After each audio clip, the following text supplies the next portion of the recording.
بسم اللہ الرحمن الرحیم۔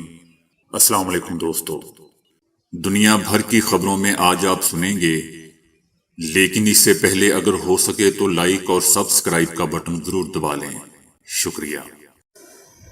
سعودی عرب نے کہا ہے کہ سعودی عرب اسرائیل کی فوجی کارروائیوں میں مسلسل اضافے کے نتیجے میں فلسطین افسوسناک واقعات اور نہتے شہریوں کے خلاف وحشیانہ خلاف ورزیوں کا مشاہدہ کر رہا ہے۔ سعودی عرب کا کہنا ہے کہ ہم نے بارہا شہریوں کو کسی بھی شکل میں اور کسی بھی بہانے سے نشانہ بنانے کی مذمت کی ہے۔ غزہ جنگ کا جاری رہنا اور طول پکڑنا بلا جواز انسانی تباہی کا باعث بن سکتا ہے۔ یہ جنگ خطے میں وسیع پیمانے پر کشیدگی کا باعث بن سکتی ہے، جس سے علاقائی سلامتی داؤ پر لگ سکتی ہے۔ سعودی عرب فوری جنگ بندی اور غزہ پر مسلط کردہ محاصرہ ختم کرنے کے لیے کوششیں جاری رکھے گا۔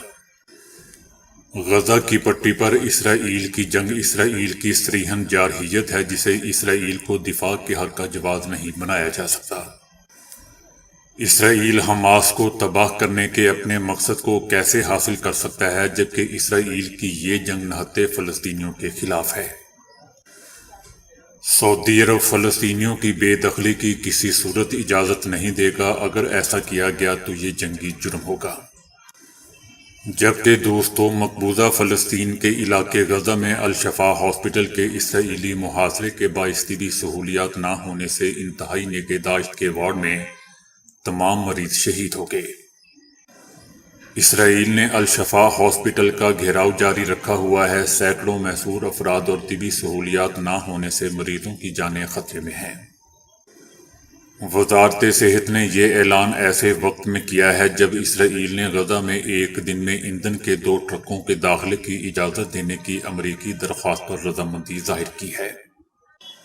جبکہ دوسری طرف اقوام متحدہ کا کہنا ہے کہ الشفا ہاسپٹل میں کوئی ICU مریض اب زندہ نہیں رہا۔ الشفا میں رات کے کم از کم 22 فلسطینی جبکہ 3 دن میں 55 افراد شہید ہو چکے ہیں۔ اس سے پہلے ڈاکٹرز نے کہا تھا کہ الشفا ہاسپٹل میں 1 منٹ میں 1 فلسطینی شہید ہو رہا ہے۔ 9 مولود اور شیرخوار بچوں سمیت بوڑھے اور ہر مریض موت کے قریب ہے، اور اسرائیلی محاصرے کے باعث الشفا ہاسپٹل زندہ لوگوں کے لیے کھلا قبرستان بن چکا ہے۔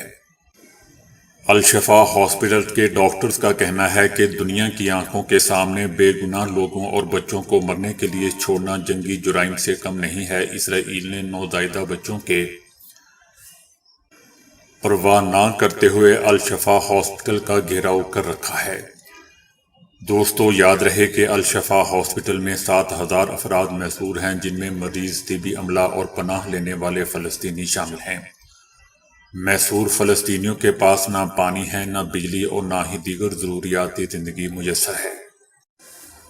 اسرائیلی میڈیا کا کہنا ہے کہ نیتن یاہو کی حکومت نے قطری ثالثوں کو حماس کے ساتھ قیدیوں کے تبادلے کے معاہدے کو مکمل کرنے سے اپنے انکار سے آگاہ کر دیا ہے۔ اسرائیلی میڈیا کا کہنا ہے کہ اسرائیل قید میں رکھے گئے خاندانوں کو الگ نہ کرنے اور تمام بچوں اور ماؤں کو رہا کرنے کے لیے پرعزم ہے، جبکہ حماس نے 50 قیدیوں کو بغیر درجہ بندی کے رہا کرنے یا اسرائیل کو ناموں کے انتخابات کی آزادی دینے کی پیشکش کی ہے۔ اسرائیل کا کہنا ہے کہ اسرائیل ایک ایسے معاہدے تک پہنچنے کے لیے تیار ہے جس کے تحت کم از کم 70 سے 80 اسرائیلی قیدیوں کو رہا کیا جائے گا۔ اسرائیلی جنگی کونسل نے تبادلے کے معاہدے کو مجوزہ طور پر مسترد کرنے کا فیصلہ کیا ہے، کیونکہ نیتن یاہو نے حماس کے ساتھ قیدیوں کی مجوزہ ڈیل مسترد کرنے کا کہا ہے، جبکہ جنگی کونسل نے حماس پر فوجی دباؤ میں اضافہ جاری رکھنے کا فیصلہ کیا ہے۔ جبکہ دوسری طرف حماس کا کہنا ہے کہ جب تک اسرائیلی فوجی الشفا ہاسپٹل کا گھیراؤ نہیں توڑتی تو اسرائیل کے ساتھ مذاکرات نہیں کر سکتے۔ مسلسل اسرائیلی بمباری میں رہنے والی غزہ کی پٹی پر غلہ ذخیرہ کرنے والے مراکز کو بھی تباہ کر دیا گیا ہے، جس کے بعد غزہ کے رہنے والوں کو ایک نوالے اور روٹی کے حصول کے لیے بدترین مشکلات کا سامنا ہے۔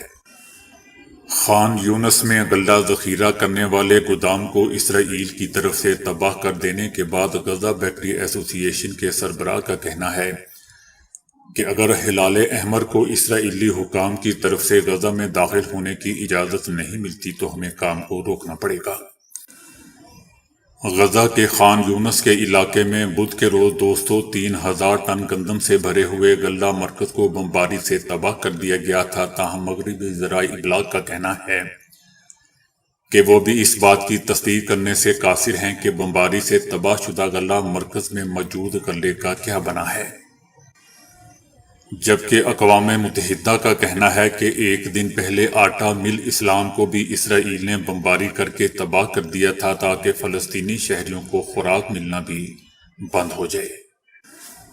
دوستو، یاد رہے کہ غزہ میں بمباری سے پہلے فلور ملوں کی تعداد 5 تھی، جن میں سے 2 فلور ملوں کو اسرائیل نے بمباری کر کے تباہ کر دیا۔ اسرائیل نے غزہ اور حماس کی مکمل تباہی کا ارادہ بار بار ظاہر کیا ہوا ہے، اس لیے اسرائیل نے پانی اور بجلی کے نظام کو تباہ کرنے کے ساتھ ساتھ خوراک، ادویات اور علاج معالجے کے سب سسٹم کو تباہ کر رہا ہے۔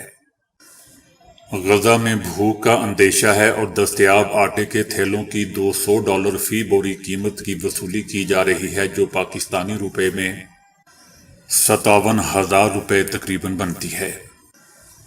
اقوام متحدہ کے ورلڈ فوڈ پروگرام نے خبردار کیا ہے کہ اسرائیلی بمباری کے نتیجے میں فلسطینی شہریوں کو سخت بھوک اور قحط کا خطرہ لاحق ہو چکا ہے۔ پانی، بجلی، ایندھن کی عدم دستیابی سے بھی مزید مشکلات بڑھ رہی ہیں۔ غزہ میں صرف 2,000 ٹن گندم باقی رہ گئی ہے، جو کہ فلسطینیوں کی ضرورت کو پورا نہیں کر سکتی۔ اسرائیلی بمباری کے نتیجے میں غزہ کی ایک بڑی بیکری کو بھی تباہ کر دیا گیا تھا کہ بیکری کے سولر سسٹم کو نشانہ بنایا گیا تھا۔ اسرائیلی بمباری کے نتیجے میں اب تک غزہ میں 12,000 سے زائد فلسطینی شہید ہو چکے ہیں، جن میں 5,000 بچے بھی شامل ہیں۔ حماس کی جانب سے فلسطینی شہریوں کی شہادت سے متعلق سامنے لائے گئے تازہ اعداد و شمار میں خواتین کی اموات کا بھی بطور خاص ذکر ہے، جو اپنے گھروں پر اسرائیلی بمباری کے دوران شہید ہوگی۔ ان خواتین کی تعداد 3,300 بتائی گئی ہے۔ مسلسل جاری رہنے والی اسرائیلی بمباری کے نتیجے میں بتایا گیا ہے کہ اب تک 30,000 سے زائد افراد زخمی ہو چکے ہیں، جن کے لیے علاج معالجے کی کوئی سہولت غزہ میں باقی نہیں بچی ہے، کیونکہ تقریباً تمام ہی ہاسپٹل اسرائیلی بمباری کے نتیجے میں مسمار کیے جا چکے ہیں، جبکہ مسلسل بمباری کے نتیجے میں باڈیز اور زخمیوں کو نکالنا بھی بہت مشکل ہو رہا ہے۔ ایران نے حزب اللہ کے لیے امریکی دھمکیوں کے بارے میں کہا ہے کہ ان دھمکیوں کی وجہ سے حزب اللہ اپنے جنگی فیصلوں کے بارے میں نہ رکے گی اور نہ ہی احتیاط کرے گی۔ ایران نے ایک اور انکشاف کیا ہے کہ غزہ کی جنگ کے پچھلے 40 دنوں کے دوران امریکہ اور ایران کے درمیان 2 طرفہ رابطے جاری رہے ہیں اور ایک دوسرے کے پیغام آتے جاتے رہے ہیں۔ امریکہ اور ایران کے درمیان یہ رابطے غزہ کے جنگ کے بارے میں اٹھنے والے سوالات اور مشرق وسطیٰ سے متعلق ایرانی اور امریکی حکمت عملی کے ایشوز پر یہ رابطے سوئس سفارت خانے کے ذریعے ہوتے رہے۔ غزہ اور اسرائیل کے درمیان جنگ شروع ہوتے ہی امریکہ نے اپنی فوجی قوت اور جدید ترین اثاثوں کو خطے میں منتقل کر دیا تھا، جن کو اب واپس دنیا کے مختلف خطوں میں بھجوانا شروع کر دیا گیا ہے۔ امریکہ نے اس سلسلے میں بار بار کہا ہے کہ اس کے ہزاروں فوجی بحری بیڑوں اور دیگر ہتھیاروں کے ساتھ علاقے میں موجود ہیں تاکہ اسرائیل کے خلاف کسی بھی کھلنے والے محاذ کو روک سکیں اور اسرائیل کا دفاع کیا جا سکے، جبکہ ایران کے بقول ایران نے امریکہ کو یہ بتا دیا ہے کہ وہ مشرق وسطیٰ میں جنگ کو بڑھاوا نہیں دینا چاہتا۔ ایران جنگ کا پھیلاؤ نہیں چاہتا، لیکن اگر غزہ اور مغربی کنارے میں امریکی اور اسرائیل کی وجہ سے لوگوں کے خلاف جرائم جاری رہے تو پھر کچھ بھی ہو سکتا ہے، حتیٰ کہ ایک بڑی جنگی صورتحال کو بھی نظر انداز نہیں کیا جا سکتا۔ جبکہ امریکہ نے کہا ہے کہ اگر حزب اللہ نے غزہ کی لڑائی کو اسرائیل کے خلاف استعمال کرنے کی کوشش کی اور جنگ چھیڑنا چاہی تو اس کو نتائج بھگتنا ہوں گے، جبکہ ایران کا کہنا ہے کہ ہم نہیں سمجھتے کہ اس طرح کی دھمکیوں کے نتیجے میں کوئی گروپ یا حزب اللہ اپنے جنگی فیصلوں کے بارے میں احتیاط کی طرف جائے گا۔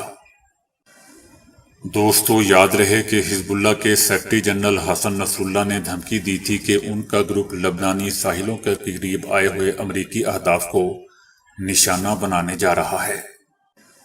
ایران کا مزید کہنا ہے کہ ایرانی فورسز کے حکام یہ یقین رکھتے ہیں کہ خطے میں امریکی طیارہ بردار جہازوں کی موجودگی ہماری رسائی میں ہو جاتی ہے، جو کہ امریکہ کے لیے کوئی مضبوط اور اچھی بات نہیں ہے۔ یہ اہداف کسی بھی ممکنہ کارروائی کے نتیجے میں امریکہ کو مشکلات میں ڈال سکتے ہیں۔ ایران کا کہنا ہے کہ حزب اللہ ہو یا عراق، شام یا فلسطین کا کوئی دوسرا مسلح گروپ، وہ سب اپنے فیصلوں میں آزاد ہیں۔ البتہ فلسطین میں شہید ہونے والے مسلمانوں کے حوالے سے ان سب گروپوں کی ایک ہی رائے ہے۔ مقبوضہ فلسطین کے علاقے غزہ میں الشفا ہاسپٹل کے اسرائیلی محاصرے کے باعث طبی سہولیات نہ ہونے سے انتہائی نگہداشت کے وارڈ میں 24 مریض شہید ہو چکے ہیں۔ اسرائیل نے الشفا ہاسپٹل کا گھیراؤ جاری رکھا ہوا ہے۔ سینکڑوں محصور افراد اور طبی سہولیات نہ ہونے سے مریضوں کی جانیں خطرے میں پڑ چکی ہیں۔ اقوام متحدہ کا کہنا ہے کہ اسرائیلی فوج نے الشفا ہاسپٹل کے تمام ڈپارٹمنٹ تباہ کر دیے ہیں، ہاسپٹل میں رکھی گئی باڈیز کو بھی نکال رہے ہیں۔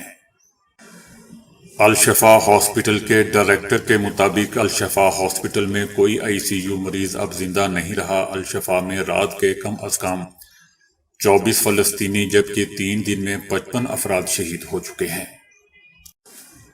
بین الاقوامی فوجداری عدالت نے کہا ہے کہ انہیں 5 ممالک کی طرف سے فلسطینی علاقوں کی صورتحال کی تحقیقات کے لیے درخواست موصول ہوئی ہے۔ درخواست جنوبی افریقہ، بنگلہ دیش، بولیویا، کوموروس اور جبوتی کی طرف سے دی گئی ہے۔ دوستو یہ بھی یاد رہے کہ آئی سی سی پہلے ہی 13 جون 2014 سے جنگی جرائم کے سلسلے میں ریاست فلسطین کی صورتحال سے متعلق تحقیقات جاری رکھے ہوئے ہے، جس کا کچھ اتا پتہ نہیں ہے۔ 7 اکتوبر سے اسرائیل غزہ کی پٹی پر بلا وجہ بمباری کر رہا ہے، جس سے 42 دنوں میں 12,000 سے زائد فلسطینی شہید ہو چکے ہیں۔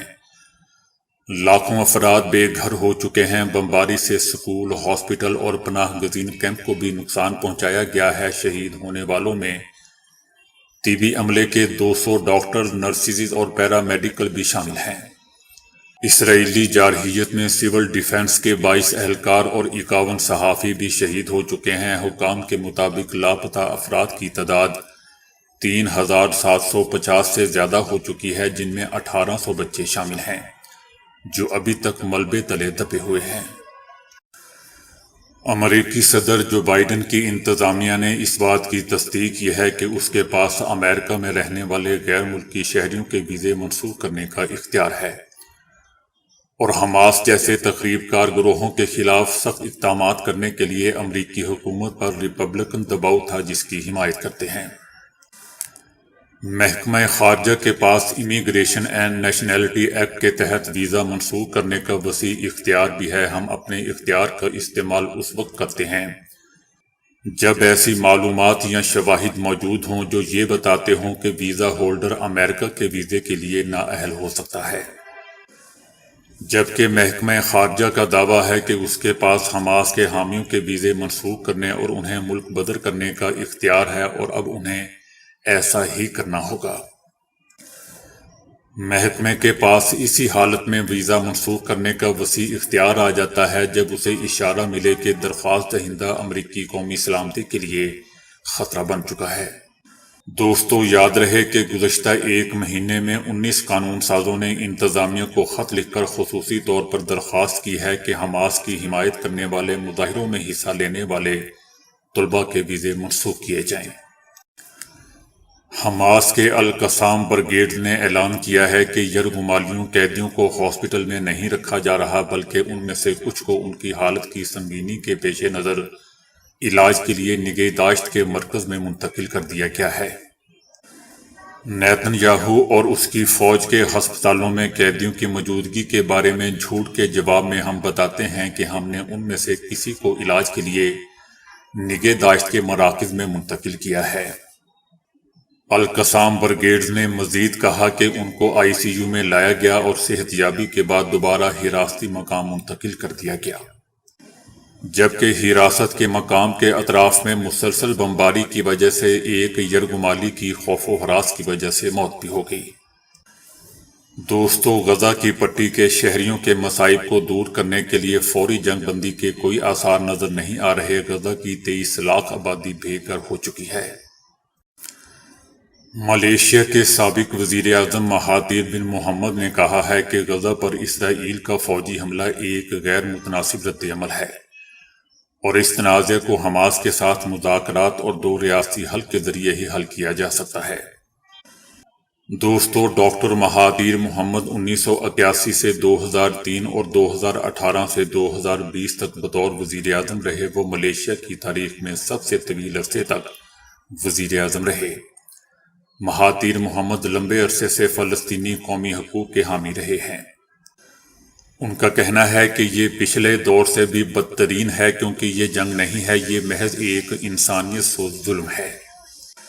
ان کا کہنا تھا کہ ہم فوجیوں کو آپس میں لڑتے ہوئے نہیں دیکھ رہے، ہم دیکھ رہے ہیں کہ اسرائیلی فوجی شہریوں کو مار رہے ہیں۔ یہ جنگ نہیں ہے، یہ تو ایک انسانی تباہی ہے۔ مہاتیر محمد نے کہا کہ اسرائیل کو اپنے دفاع کا حق حاصل ہے، لیکن اسے یہ حق حاصل نہیں ہے کہ وہ فلسطینی شہریوں کو ہی بے دریغ مارنا شروع کر دے۔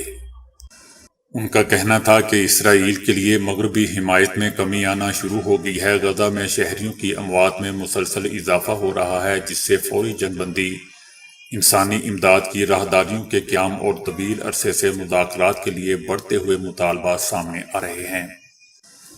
ڈاکٹر مہاتیر محمد نے کہا کہ 7 اکتوبر کو حماس کا حملہ ناگزیر تھا، کیونکہ اسرائیل پہلے سے کیے گئے معاہدوں کو برقرار رکھنے میں ناکام رہا تھا۔ انہوں نے کہا کہ 70 سال سے اسرائیلی فلسطینیوں پر ظلم کر رہے ہیں، ان کی زمینیں چھین کر ان پر بستیاں تعمیر کر رہے ہیں۔ انہوں نے مزید کہا کہ فلسطینیوں نے بہت سے طریقے آزمائے ہیں، جن میں یاسر عرفات کی طرف سے مذاکرات بھی شامل تھے، لیکن جب بھی انہوں نے مسئلہ حل کرنے کی کوشش کی، اسرائیلی اپنے وعدوں سے مکر گئے۔ مثال کے طور پر جب عرفات نے آخرکار اس بات پر اتفاق کر لیا کہ اسرائیل کی ریاست ہونی چاہیے اور 2 ریاستی حل ہونا چاہیے، تو اسرائیلیوں نے اس وعدے پر عمل نہیں کیا۔ تو فلسطینی پھر کیا کر سکتے تھے؟ انہیں بالآخر تشدد کا سہارا لینا پڑا۔ ان کے پاس کوئی اور راستہ نہیں تھا۔ دنیا ان کی مدد نہیں کر رہی تھی، انصاف نہیں ہو رہا تھا۔ لہذا 7 اکتوبر کا حملہ اس لیے ہوا کہ ان کے پاس اپنی زمین دوبارہ حاصل کرنے کا کوئی دوسرا راستہ نہیں تھا۔ یہ تخریب کاری نہیں، بلکہ اپنے ملک کو آزاد کروانے کے لیے ایک لڑائی ہے۔ مہاتیر محمد کا کہنا تھا کہ دراصل اسرائیلی کیا چاہتے ہیں؟ وہ چاہتے ہیں، وہ فلسطینیوں کو ختم کرنا چاہتے ہیں، یہی ان کا آخری حل ہے۔ اسرائیل نے یہ جرمنی کے نازیوں سے سیکھا۔ نازیوں کے نزدیک مسئلے کا حل تمام یہودیوں کو مارنا تھا۔ ڈاکٹر مہاتیر کا آخر میں کہنا تھا کہ اگر اسرائیلی فلسطینیوں کو مارنا جاری رکھتے ہیں تو ہمیں کم از کم خواتین اور بچوں کو پناہ فراہم کرنی چاہیے۔ مردوں کو غزہ میں ہی رہنا چاہیے، کیونکہ اگر آپ ایسا نہیں کرتے تو اسرائیلی غزہ پر قابض ہو جائیں گے۔ لہذا مرد وہیں رہیں اور انہیں اپنے دفاع کے لیے کوئی راستہ فراہم کیا جانا چاہیے۔ امریکی سرمایہ داروں نے ایک ایسا نظام پیش کر دیا ہے جس کے تحت آئندہ چند برسوں میں پانی کی عالمی تجارت بھی اسی طرح کی جائے گی جیسے آج دنیا بھر میں پیشگی سودوں فیوچرز کانٹریکٹس کے ذریعے تیل اور سونے کی خرید و فروخت کی جاتی ہے۔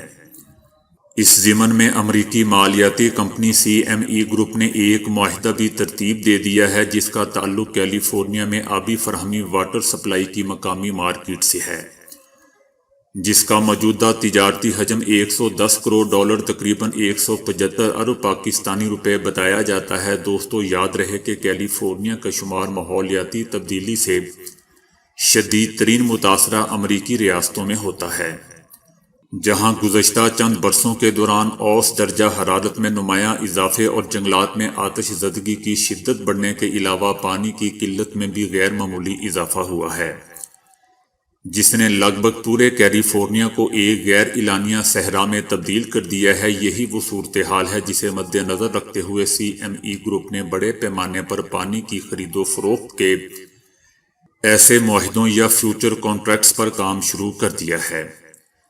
آپ کو بتاتے چلیں کہ عالمی ماحول میں تیز رفتار تبدیلی انسان کے بس سے باہر ہوتی جا رہی ہے، اور سائنسدانوں کا کہنا ہے کہ 2025 تک ساری دنیا میں 5 ارب سے زیادہ لوگوں کو پانی کی قلت کا سامنا ہوگا، جس کا اثر نہ صرف تمام ممالک پر بلکہ عالمی سیاست پر بھی پڑے گا۔ ان حالات میں معدنی تیل، پٹرولیم اور سونے کی طرز پر پانی کو بھی جنس تجارت قرار دینا ایک تشویشناک امر ہے۔ موٹاپے اور بسیار خوری کا گہرا تعلق ہے، اسی لیے اب پیٹ بھرے کا احساس دینے والا ایک پیبند یعنی امپلانٹ بنایا گیا ہے جس کی جسامت صرف 1 سینٹی میٹر ہے۔ موٹاپے کے شکار افراد گیسٹرک بائی پاس سرجری سے گزرتے ہیں جو بہت مہنگا اور تکلیف دہ عمل ہوتا ہے۔ اب تجرباتی طور پر ایک پیبند تیار کیا گیا ہے جس کی جسامت صرف 1 سینٹی میٹر ہے۔ ٹیکساس A&M یونیورسٹی کے پروفیسر سونگ پارک نے چپو نما چھلا بنایا ہے، لیکن یہ اعصابی اور دماغی سگنل کو پیغام بھیج کر اپنا کام کرتا ہے۔ اس آلے کو چلانے کے لیے بیٹری موجود نہیں، کیونکہ اسے پیٹ میں رکھنے کے بعد جسم کے باہر سے ریڈیائی امواج سے بجلی دی جاتی ہے۔ اس کا اصول بہت ہی سادہ ہے، یعنی سرجری کے ذریعے اسے پیٹ میں ایک رگ کے قریب لگایا جاتا ہے جسے ویگس نرو کہتے ہیں۔ ویگس نرو دماغ اور پیٹ سمیت کئی اعضاء کے درمیان رابطے کا کام کرتا ہے۔ اس کی وجہ سے پیٹ کے اندر موجود خوردبینی LED روشن ہو جاتی ہے۔ ان کی روشنی اعصابی ریشے سے سفر کر کے دماغ تک جا کر یہ پیغام دیتی ہے کہ اس شخص کا پیٹ بھر چکا ہے، اور یوں انسان کی بھوک ایک دم گر جاتی ہے۔ اس طرح پیبند لگوانے والا شخص کم خوراکی کا عادی ہو جاتا ہے۔ تو دوستو، ابھی کے لیے اتنا ہی۔ ویڈیو کو لائک اور شیئر کرنے کا بہت بہت شکریہ۔